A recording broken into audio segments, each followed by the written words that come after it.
আমার কড়াতে তেল দিয়ে 5 ফোড়ন, শুকনো লঙ্কা, তেজপাতা দিয়ে দিয়েছি। তারপরে এবারে সবজি দিয়ে দেবো।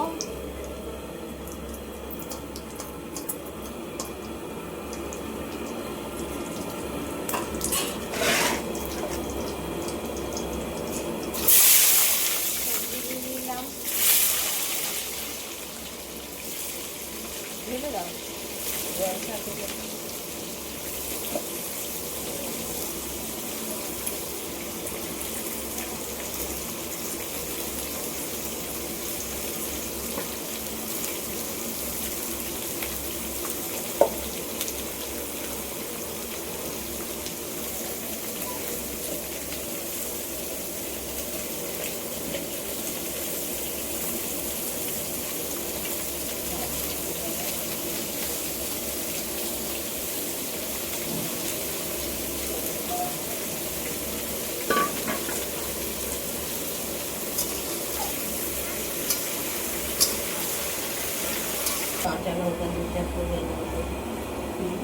শাক দেওয়া হয়ে গেছে, নুন দেওয়া হচ্ছে।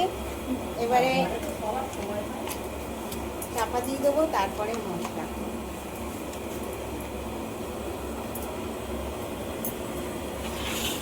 এর মধ্যে কাঁচা লঙ্কা দিয়ে দিচ্ছে, দিয়ে চাপা দিয়ে দেবো।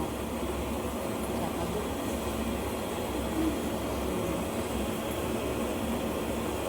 এটা আমাদের একটা কাজবাড়িতে রান্না হচ্ছে পালং শাক তরকারি। 5 মিশিলে পালং শাকের সবজি। তুলেই মারবো। হ্যাঁ, অনেক জল বেরিয়ে গেছে। পালং শাকটা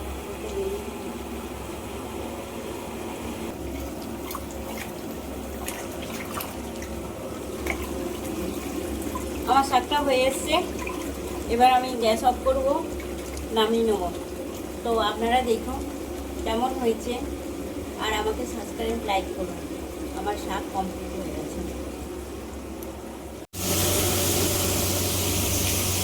হাই, হ্যালো, নমস্কার। আমি আজকে আপনাদের ভেটকি মাছের কাঁটার ঝাল করে দেখাবো। তো আমার গ্যাস জ্বেলে দিয়েছি, কড়া বসিয়ে দিয়েছি, আর মাছ ধোয়া মশলা মাখানো হয়ে গেছে। তো আপনারা দেখুন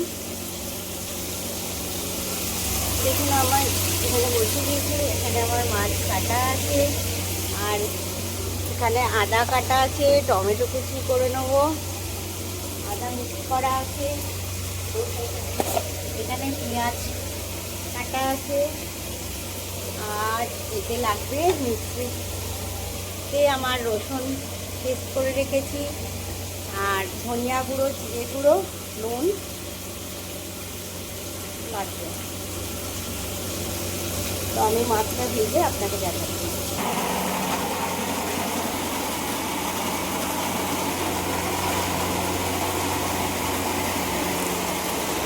এখানে আমার মাছ ভাজা হয়ে গেছে, সব মাছ ভাজা হয়ে গেছে। এবারে তুলে নেবো, পেঁয়াজ দেবো।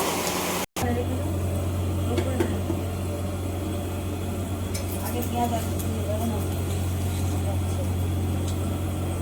তেলটা পরে আগে এটা উঠে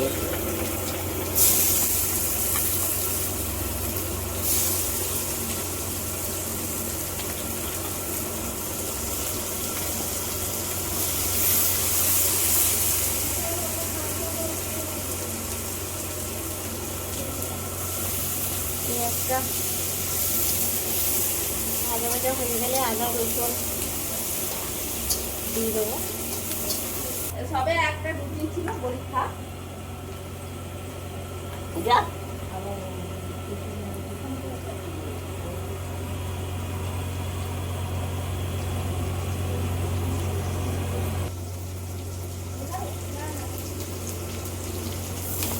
রসুন দিয়ে দিলাম, আদা দিয়ে দিয়েছি, রসুন দিয়ে দিলাম, টমেটো দিয়ে দিয়েছি।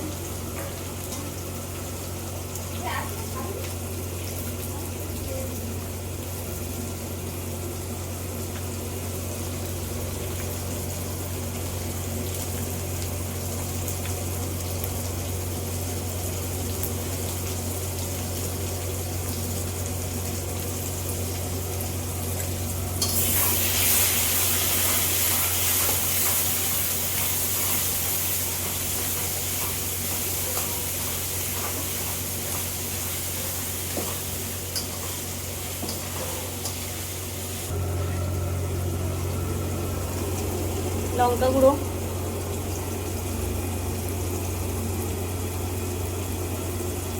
ঝাল ঝাল হবে, অনেকটাই লঙ্কা গুঁড়ো দিয়েছি।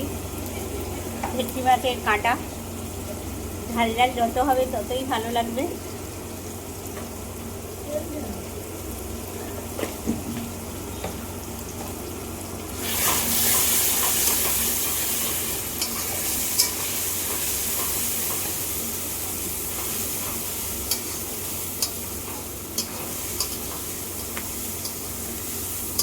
এবারে এর ওপরে নুন পড়বে,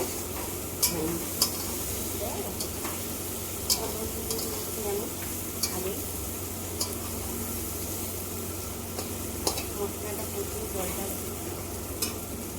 জল দিচ্ছি, পরে অল্প একটু জল দিচ্ছি, দিয়ে তো কষা হবে।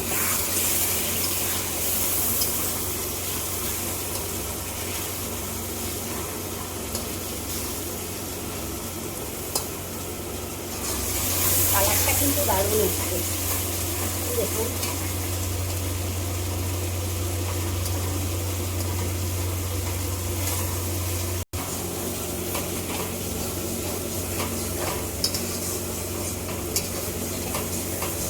একটু তেল বেশি লাগে এর মধ্যে। তো এখন দেখুন পুরো কষা হয়ে গেছে। এবার এর মধ্যে জল দেবো।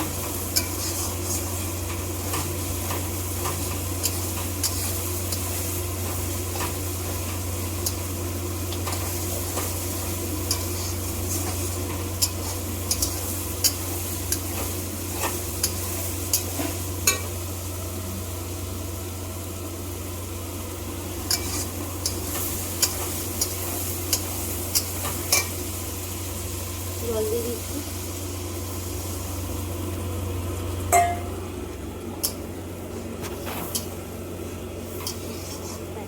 এটা ফুটলে এর মধ্যে কাঁটাগুলো দিয়ে দেবো।